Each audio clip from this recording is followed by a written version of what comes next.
So today we have with us from Atlanta, Pedro Goes from Event. So thank you so much, Pedro, for joining us. Of course. Yeah, nice to meet everyone. And it's great to be here, and hope that I can give some insights, good or bad, I think, for everyone.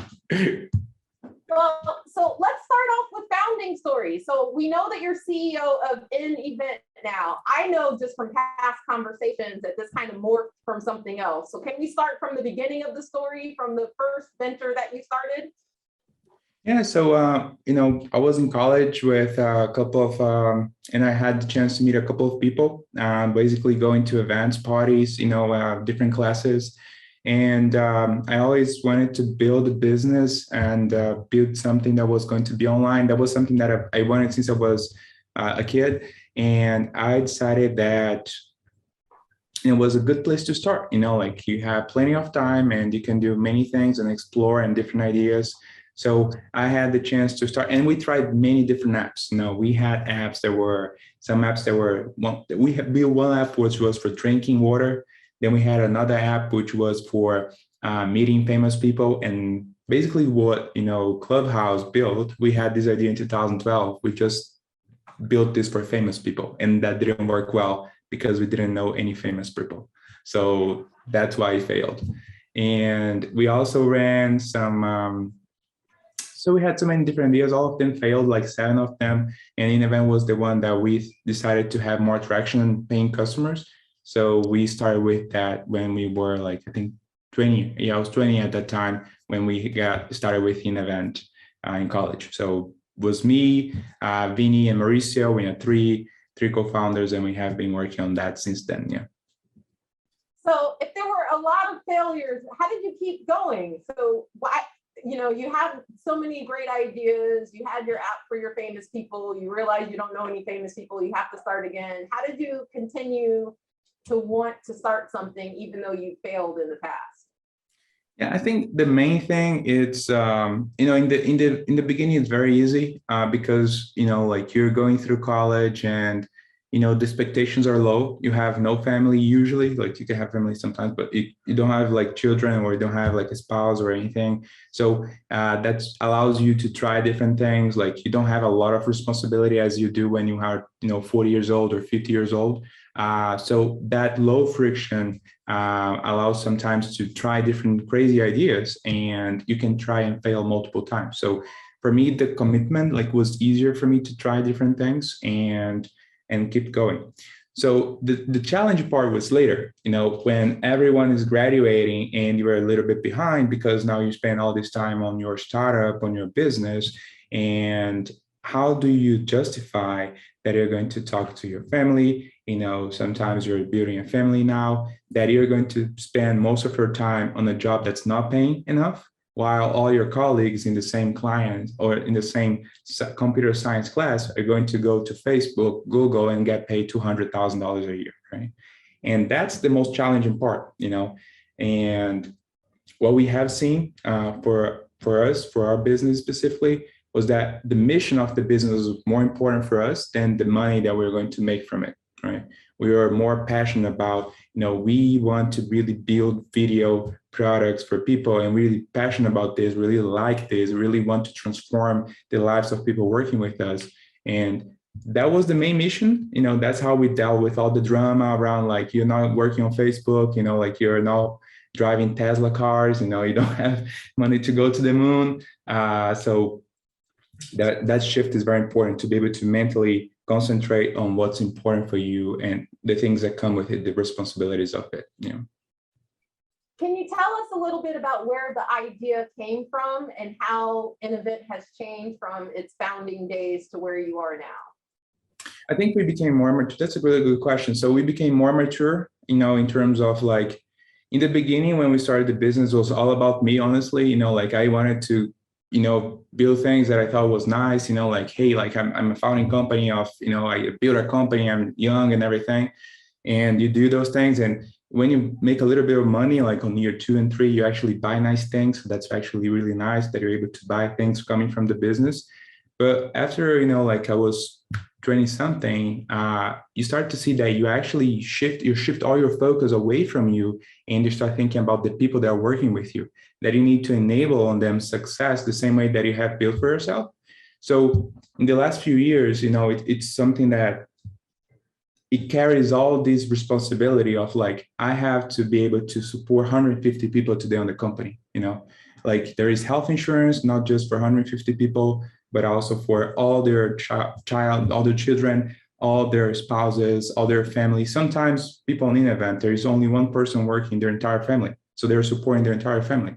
So it's about how can we build something that's going to allow more people to be successful, and we can carry this over and sustain this for long years, long terms, and we can build something successful. So it shifts, like the responsibility changes a lot over time as you're building a larger business, and it becomes much more of a like, I need to be very responsible, and I need to be very mature about this in order to not screw up, basically. So that's the main difference, I think. Awesome. Now, we got a lot of questions about Y Combinator. All right. Okay. Can you tell us a little bit about what the experience of Y Combinator was like and how it has helped you professionally? Yeah, and Y Combinator is a great experience. It's a combination of multiple things. Sometimes, there are things that you're more excited about, and there are things that you are not so excited. So it's a combination of them. I think the most exciting thing is it's when we were applying to the program. We applied twice. The first time was right when we started the business, and the second time was 5 years later. The first time we got rejected. We didn't even get a second application. We just got a flat out no. And the second time we actually got to go to the interview. So they interviewed us and they asked a couple of questions by mail, like we got an email, and they said, we are inviting you to go to Mountain View so we can interview you in person. All right. So we got invited. Our meeting was with the partners was like 2 p.m. I think. So we arrived there like 1 p.m. and we're there waiting until we got time to meet. And it's actually very interesting because you get in a room, it's like 3-4 partners in front of you, and then you see with your co-founders in a small table. And then when I sat down and I looked at them, like it was a crazy amount of like very successful people. Like I had Paul Bouquet, the founder of Gmail, in front of me asking me questions about our business. Like that was already like an out of line like experience. Like, this guy is interested about my business, and he did Gmail, which has like 2 billion users. That was already surreal. And they went on asking those questions, and we had, great, very successful people in tech. And then in the end, they said, our interview lasted for 8 minutes only. Usually it's like 10 minutes. So we got out and we thought it's done. Like we're never going to get approved. They were not even interested on this. They only asked questions for 8 minutes. They just wanted us to get out. And we went home. And it was like 6 p.m. and we did some calculations, like, like these guys probably interview like 10 people. We are like, it's already 4 hours. They probably already invited everyone. There is no reason for them to call that late. And we got to Walmart around 7 p.m., because we wanted to get some groceries because we had to return to the business because we didn't get into Y Combinator, right? And someone called, it was on Walmart around 7:15. And then was Jared, the founder of Scribd, and he said like, hey, we like you guys. We want you to invest on you. You are, we welcome you to Y Combinator. We started screaming like crazy in the Walmart, and then like they called 911. I don't know what happened. And we got like, we cannot go back to Walmart because of that, because we started screaming like crazy inside of that. So it was a great experience, I have to say, and then we joined the program for a couple of 3 months, and we met great people. I met like Brian, the founder of Airbnb, like he sent me emails, like he did the IPO, like replies, founders of Brex, founders of Stripe, these are all people that you can reach out through the Y Combinator community. So that's great. At the same time, most of the business that are funded by Y Combinator, they fail. 94% of the companies, they fail. So it's not something that just by being funded by Y Combinator that you're going to get the success that you need. Like they will expose you to a lot of connections, a lot of funding, a lot of investors, a lot of knowledge. But if you don't do the hard work of actually building the customers in your business, you're not going to be successful in the long term. So there is this distinction about very excited and also, understanding that you still have to do the hard work. Yeah. So that hard work, I have a feeling, has something to do with the answer to this next question. So Jose was curious about how a young company like Invent landed such great partnerships, such as with companies like Coca-Cola and Amazon. Was that hard to do? How did you make those types of partnerships?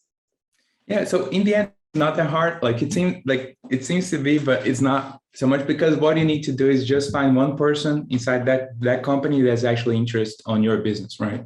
So if you want to sell your product, like our product is virtual meetings, right? So we go and find on LinkedIn someone through Y Combinator or any person that you know basically in the world, and they're able to convince them that they wanted to partner with you or use your product. And by using your product, you just need to get a demo of your product and show to them and say, look at how cool our product is, and they use for a few minutes and they say, that's cool, we like to use this in our company. And they do the process of bringing you in, of onboarding you, of doing the security process, of getting you to talk to procurement, to talk to legal. So it's mostly finding one person only inside the organization that loves your product, and then you can work with them to work with them. That's what we did with Amazon, with Facebook, with all the different companies. We're finding one champion and then using that one champion to introduce us to the whole organization. Awesome. A question about your team. So Brian wants to know how you knew you had the right team. Oh, the right team is about going through bad situations together. That's when I know that I have the right people. So, when everyone is going to a resort, flying private, first class, everyone is awesome, but get them to get a very upset customer on a call and see how they handle that. See if they're really going to step up and going to take that call and be able to solve that problem. See when the servers are offline, when no one can access the website, see if there is this product person, that the tech person is going to be able to solve the problem. See when the company is going bankrupt, if there are people that are actually going to help you on the financial side. So it's through the bad situations that the company have that I know that I can, trust and rely on people, and that I have the right team. And that's when I really, really, the value that I have, the appreciation that I have for them really doubles, triples on those moments specifically. So that's basically what my experience tells me when to evaluate people, and everything. Can you tell us about some of those bad moments? Has Invent almost died? Oh yes, multiple times. We used to have, so the first thing that Invent did before virtual meetings were mobile apps. So like when the Apple Store started, Steve Jobs presenting the iPad on stage, and I was there like looking at that live stream, like the first iPad he was presenting and he unveiled this. I was like, I'm going to start developing apps for those things. iPads are amazing and everything. And I got the first one. I was actually sleeping in the first queue in New York to get the first iPad. I was there like in the evening before. It was freezing, but it was good. I got the first iPad and I started developing for this. And then we built our business from 2013 to about 2016, only selling mobile apps for events. So we built these mobile apps and we sold them on the App Store. And then around 2016, end of 2016, 17, Apple decided to change the business model. So we could no longer license our apps to customers directly, only if they bought them directly from the App Store by clicking on the purchase button or downloading them for free. And basically our business of licensing was not allowed anymore. So we lost 95% of our business in 2 weeks. Oh, wow. So that was very tough. We had to rearrange customer contracts. We had to restart working on a new product. So we had to rebuild everything, like all from start. And that was a very challenging time. We had to work a lot of weekends to go through that period. The second time that we almost died was during COVID-19, because At that time, we were selling most software for in-person events, the apps that we had, the previous legacy app business, and also registration for events and everything. And COVID started and you could no longer meet in person, right? So how do we build at the time a virtual product so people can meet, right?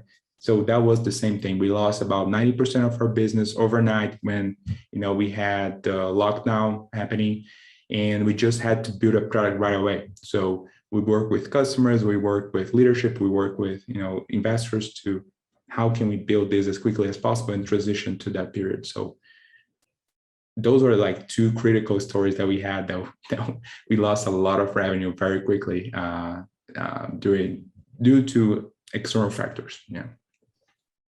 So Angel wants to know what motivates you during these difficult times. So how did you continue to go forward so you just told us 2 times when basically other people could have said business died and that was the end of the business, but you kept moving. How did you keep moving? I think my earlier self, it was just, I just like to do that. But more recently during COVID, for example, was because, we have 150 people and, 150 people rely on InEvent to provide their income and to all their families and everything. So it's not just that I can just say like, for me, it's not good, I can start another business. I'm a software developer. I'm a software engineer. I graduated. I know how to build apps and everything. I can just go and work for Facebook. I can do that. Right. But other 149 people cannot do that, So I'll be leaving something like there that I don't think it's the right thing because people have dedicated their lives to building an event together with me.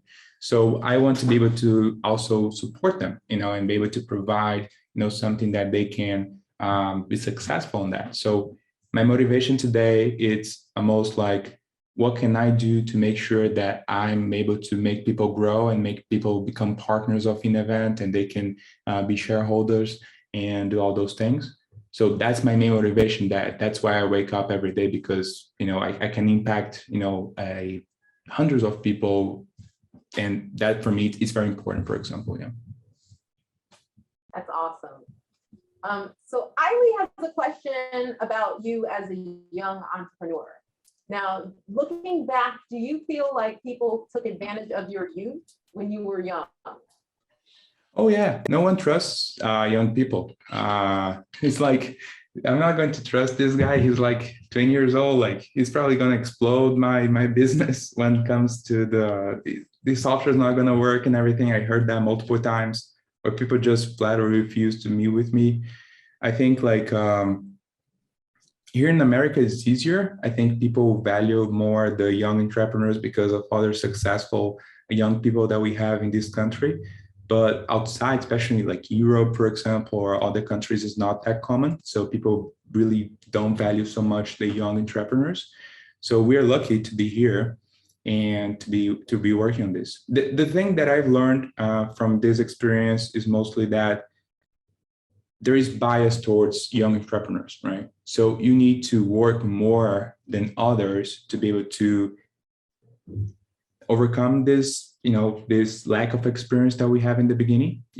We need to know that we are in a stage where we know less than the others, the more experienced entrepreneurs. So what I did, especially like for us, was like, if they are working 8 hours, I need to work 12 hours, because that's the only way that I know of to overcome that deficiency a little bit that I have right now of not learning or not knowing so much as they do.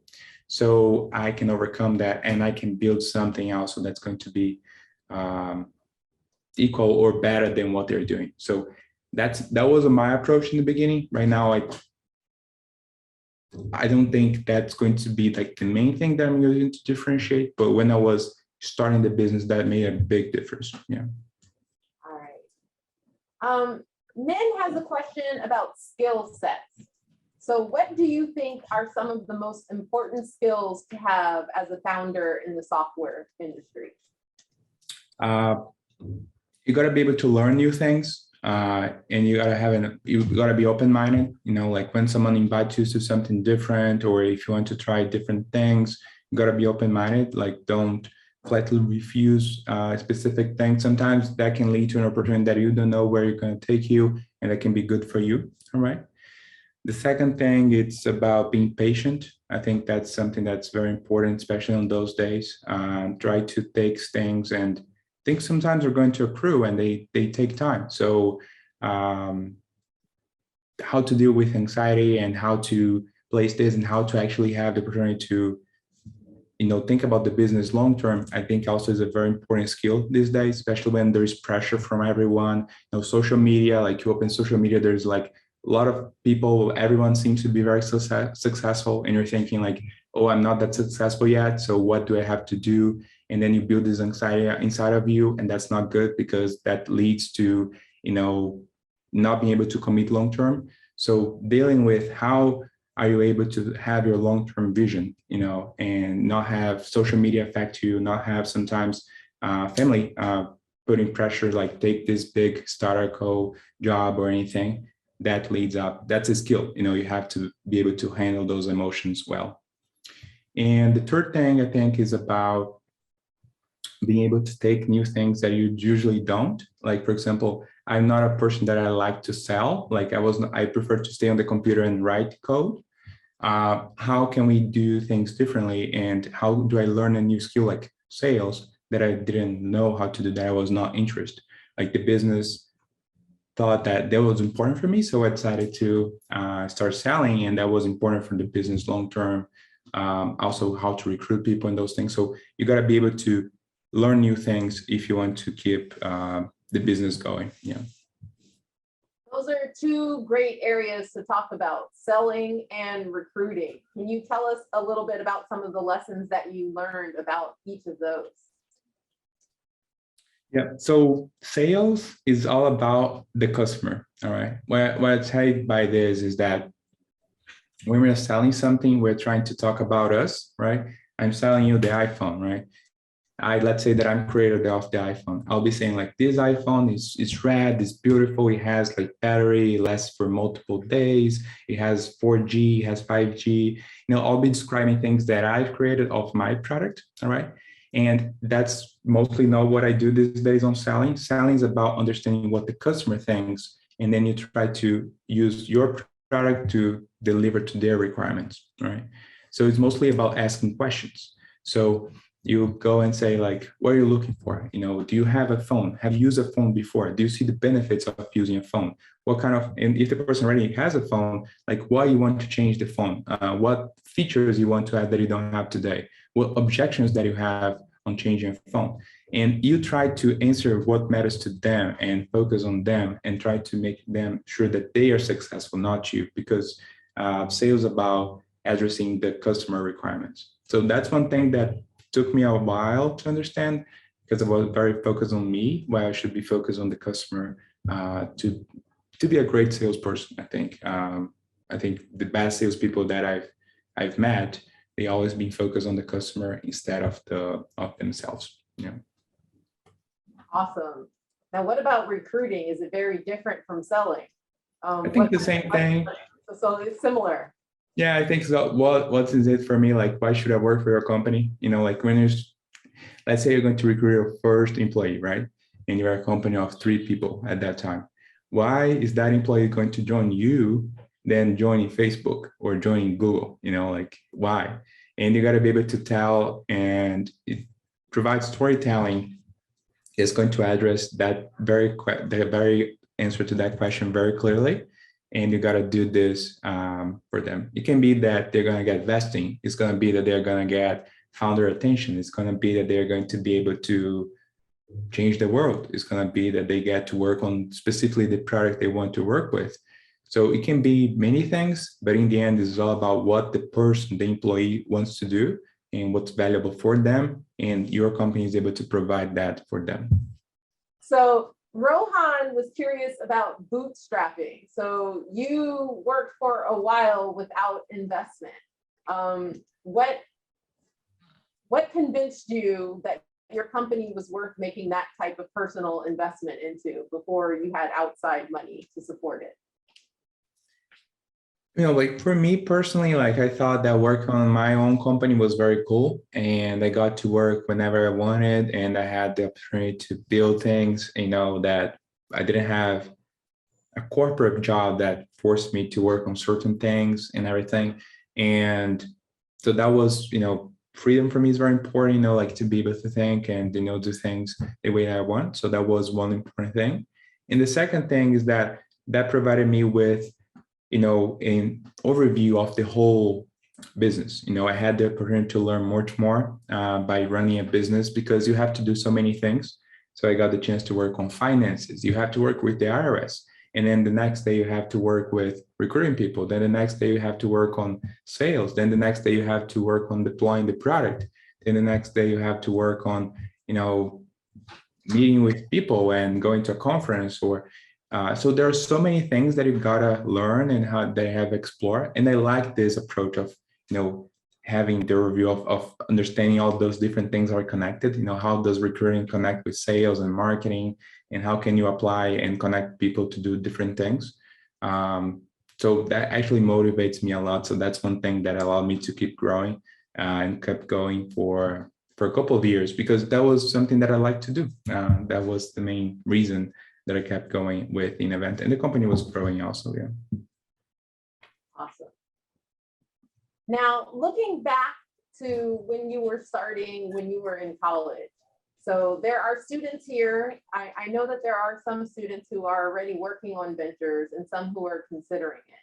What kinds of experiences would you recommend having while they're still in college in order to help their success? All right. So that may not be the most academic, recommended approach. But, I spent a lot of time going to parties and meeting people.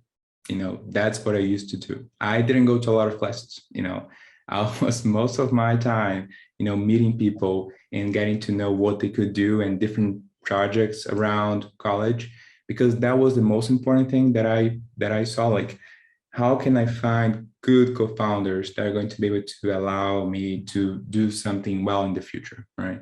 Because finding good people is very hard, very good, committed people. You got to find them in a very good time, when they are, ready to commit to something that's going to be long-term.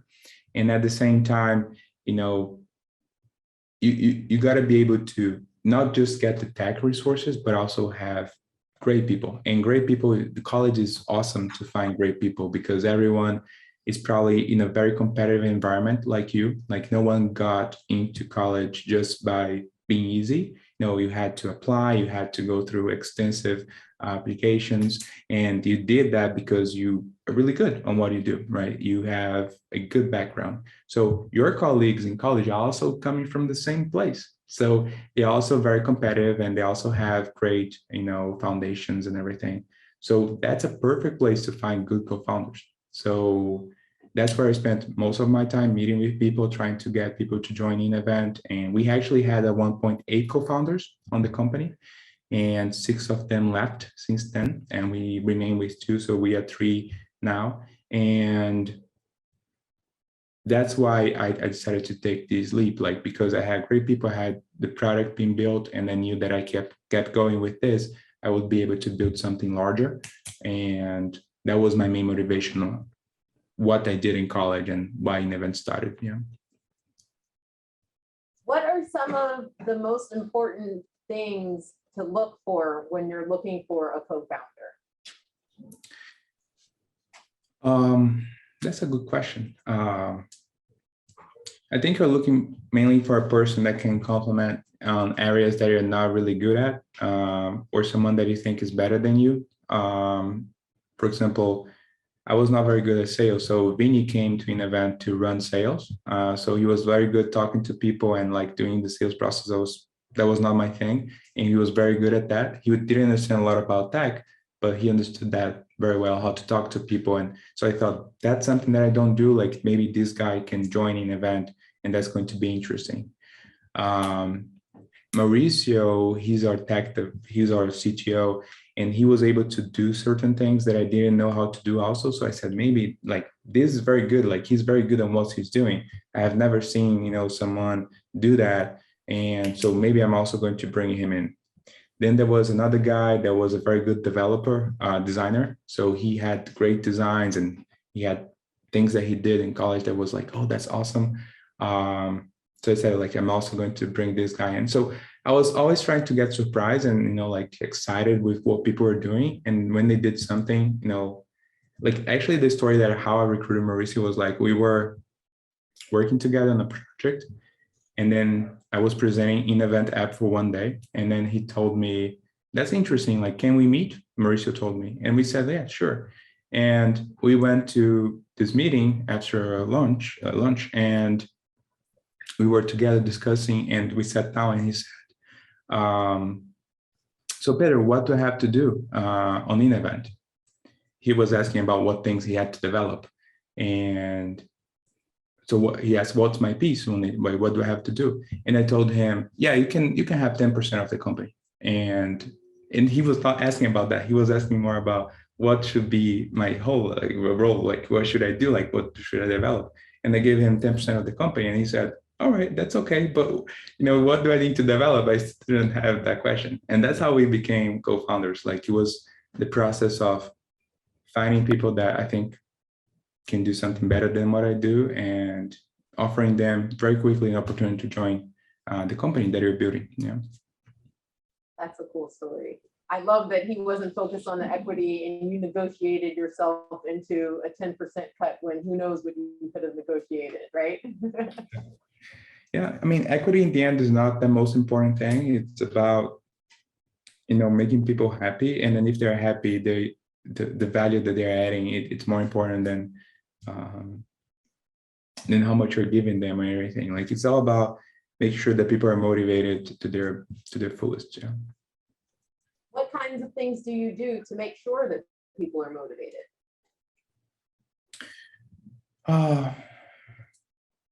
I think it varies so much. It's again like the process of understanding what people are looking for. I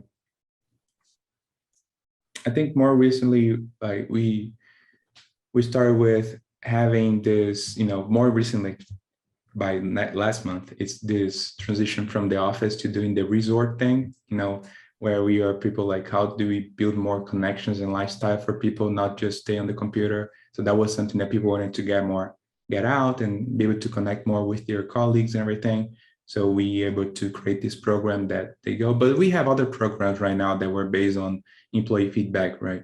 Like, they have this in-event speak program they can use to learn different languages. They have we have a program that we pay for their education if they want to do something after college. We have a program for health if they're traveling outside the US. So there are multiple things, especially like the remote workers. But we're also listening to people and seeing what matters for them. Sometimes people just want to be recognized. Sometimes they just want to have a shout out for them on the general meeting, and they want to feel appreciated that they are part of the company. So it can be big things, so sometimes can be small things to motivate people. Yeah. Interesting. Can you talk to us a little bit about the process of shopping for investors? Yeah. All right. Yeah. So there are multiple ways to do that. One of them is to apply to Combinator, and then one day there's going to be 3,000 investors in front of you, and you just pitch, and they say, I want to invest in you. So that's one of the easiest ways, I think. Then there's another way, which is to do a process of meet and greet. So basically, you are talking to people that you know and asking them, do you have any investors? Or do you know any investors? And then these people will introduce you to them. So I did some of that. It's more like, it takes more work, but that's something that you're able to do and connect with some people that are able to introduce you to investors. And we have been able to raise some money like that.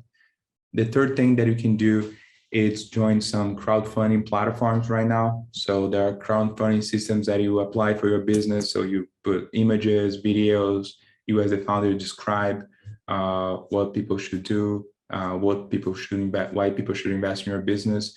And people invest in you like small amounts, sometimes $2,000, $5,000, and they're able to do crowdfunded funding. So that's a possibility. Sometimes you just get investor requests. You put on your website how investors should reach out, and we have people that fill out that investor form currently because we have grown, and now we are on a late stage of the business. So we have people that reach out to us using that form for investor requests. So I think that will be like a late, in the late stage of the company, you could do this approach also. But there are multiple ways that you could do fundraising today. Yeah. Have you ever had to turn away an investor because they weren't a right fit for you? Yeah, multiple times, especially more recently. So investors are like co-founders, they're going to be with you, they're going to be part of your business, right? So you have to understand them. A bad investor can really destroy your business, because instead of being focused on selling and hiring and getting the business done, you're more focused on dealing with a bad investor that's asking questions all the time, and they're not really interested in helping you. They're more interested in pestering you. So what I recommend is that you talk to the investor, see that they like them, you get some references from the investor. That's what I do recently. So I'm able to actually connect and see the value that the investor will bring. Also, one thing is thinking, do you really need the money? Sometimes you don't need the money, and the valuation that you're giving the money out today will not allow your business to grow in the future, right? So if you're giving, for example, 40% of your company for $100,000, how are you going to raise later at $100 million if you don't own almost nothing of your company because of dilution, right? So you also got to be thinking about portions, about like seed, Series A, Series B, Series C's, because each of those is going to have dilution. And if you get too much diluted, then there is no interest from late stage investors to invest in you, because you don't have any equity anymore, because you already gave everything up in the early stages. Sounds like a very important lesson to have learned. Can you talk a little bit about some other exciting times? So we got that the fact that you can no longer go to Walmart because you were too loud in Walmart when you found out you got into Y Combinator. Have there been some other moments that were exciting like that? Oh, there are so many. I mean, like it's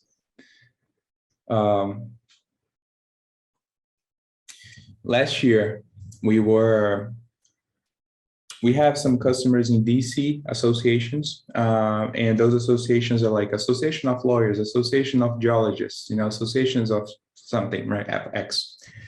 And we had one of those associations, which was the Association of Space Travel, all right, that regulates NASA and all the government agencies and also the private ones right now. And they had an event, and the event was not on Earth. It was broadcasted from the International Space Station. Are you serious? Yes.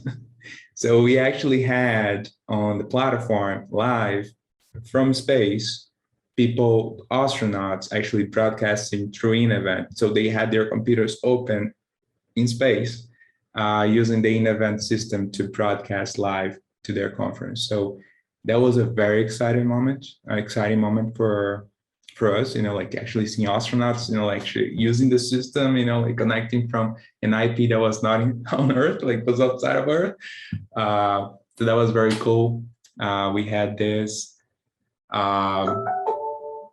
Another exciting moment was this year when we had POTUS, not ex-POTUS, we had Bill Clinton using also an event to provide, one of those events that they go to many events, but it was one event. So he was actually using the platform, and we had, POTUS using the platform to speak on a conference it was just 30 minutes, but it still was, for us, was very relevant that we were able to actually create a system that allows the president, to deliver a message for people. So, so these are some of the exciting stories that we have. There are others, that we have, but it's the next, creating a company startup, and it's an exciting venture. Yeah. I love that you are. So now I will be thinking of Innovent as being both intergalactic and presidential. So those are definitely two really cool events to have hosted. I think, I don't know if I can share, I actually have the image of the International Space Station. Yeah, let me see. All right, can you see my screen? That's the broadcast that we had was last year. That is awesome. Yeah, so that's the Invent platform. Here, that's the platform, and we took a screenshot of the astronaut, live from the International Space Station. Yeah, That is really, really cool. Yeah. You are certainly the only entrepreneur I've ever spoken to that can claim the intergalactic privilege. So you're winning all the honors today, Pedro. All the honors. all right. Can you talk to us a little bit about what it is like working with a board? So because people often talk about being an entrepreneur is exciting because you get to be your own boss. So how does that change, or does it change once you have a formal board situated?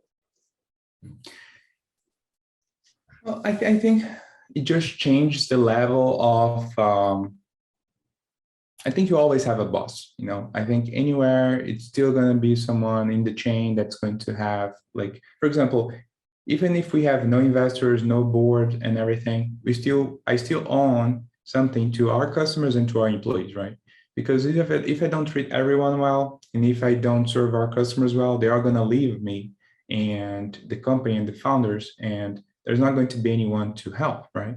So it's a process of always, like, a boss, in the sense of there is someone that's you must take care for, and you got to respect in order to be able to build something large and something successful. So if you have investors, that's going to be more your board. So you're going to be talking to them, and you're going to have to report things that you're doing and understand them, and try to basically deliver growth. That's what investors are looking for in the business. And if you have a public company, that's going to be the stakeholders, like people that invested on NASDAQ, or they're going to be also demanding that the company deliver the profits that they're looking for. So there's always going to be someone in the process, even if you are your own boss. I think the only way to do that is being very small company, and then you can say, like, I can do whatever I want anytime. I don't have any commitment to anything. You can only do that if you have like a company of 2 people. Then you maybe could do that. But the reality is that the large companies, they have a lot of commitments and a lot of responsibilities that they need to deliver. And even though they have money, that's just the thing that they have. The rest is a lot of stress, a lot of commitments, a lot of things they need to deliver, because there's a lot of people expect a lot from those leaders. So it's a heavy duty work that people must take to lead those companies. Yeah. So I am curious about any challenges that came from being international, because you didn't start off in America, and then now you are here in the US. So what kinds of challenges have you faced being an entrepreneur from overseas? That's interesting. I think there are benefits and there are also challenges. I think the benefit is that you're able to get more opportunities that sometimes, because I have a vision that I can view like the entire world as a single place, so I know where I can recruit people from, countries that I know they have better skilled people for a certain type of job, while I do not have sometimes this in a specific country, right? I also know how to manage goods more internationally. I know how custom works and everything. So that's something that comes more because of this international experience. So that allows you to grow the company globally more easily. At the same time, there are some challenges like the visa. Like American visa is one of the most challenging. I think it's the most challenging visa to get in the world. So that's also something that you have to put some time into to achieve this. So there are benefits and there are also challenges. Yeah. So you are a wise entrepreneur now. If you were looking back, yes, I'm calling you wise. I am, especially compared to where you started. So if you look back at where you started, is there anything that you would like to have done differently? Or if you were to begin again from that time, what would you do differently? Yeah, I think I don't regret anything. Like, I'm very, proud of what we have built and everything. I think one thing that I would have done differently, it's I would have moved to America. a little bit earlier in my life, I think that would have made a difference. America is a great country to be an entrepreneur. Everything is easy to allocate resources, to get funding and open companies and move goods and everything. So that allows you to focus less on bureaucracy and actually focus on business, customers, and software and delivering things. So that's just one thing that I think people have a great opportunity, to be here. At the same time, that can be more challenging because I didn't have, jobs at $200,000 a year being offered to me, where I came from, right? So I had no other opportunities. I could only be entrepreneur, so that was an easy decision for me to do that. I have a colleague, for example, that graduated from one of the top colleges also here. And he mentioned to me how challenging it is to continue with his business, try Combinator, because he gets offers from all these other places that, he could join companies paying a lot of top dollar today. So it becomes a challenging decision to actually commit to something because you get so many opportunities. So an overload of opportunities can also be challenging for you sometimes long term. So that's one thing that I've learned in the process. Yeah. Well, we have time for final words of wisdom. So you're here with a room of undergraduate students who are interested in entrepreneurship. What words of advice would you like to share with us? I don't know. The one thing that I've been doing with my life recently, it's money is just an asset. Like money by what it is just a piece of paper. It allows you to do things with it, but if you don't apply it as well, it's just going to be an asset. Like you can go and buy a lot of cars and everything, but that's not going to change a lot of things if you're not using this wisely. Sometimes using money can be spending more time with your family because your family is not going to be around forever. Grandparents, parents, they're always going to be older than you. So that's something to think about because now you're young, but then they're going to be people age with time. The same thing with how do you prepare funding for you long term, or how do you use money to actually improve the life of others instead of just giving them money. Sometimes it's giving them health insurance, not necessarily money. Sometimes it's giving them other opportunities instead of just money, because people sometimes not necessarily use this money also accordingly. So the question will be like, how do you use money properly when you have a lot of it? So that's a question that could be that's a big question, that I think people have different answers to it. Yeah. It seems that you've done what your mentor suggested. You put the answer onto us to ponder. So you left us with a question for ourselves at the end. Thank you for that, Pedro. Please, everyone join me in thanking Pedro for being with us today. Thank you. It's a pleasure. I look forward to seeing you soon, and I really look forward to you coming to visit us in person. Of course. Thank you, Dawn. Thank you, everyone. Nice meeting you guys. Have a great weekend. Have a great day, Pedro. Bye-bye.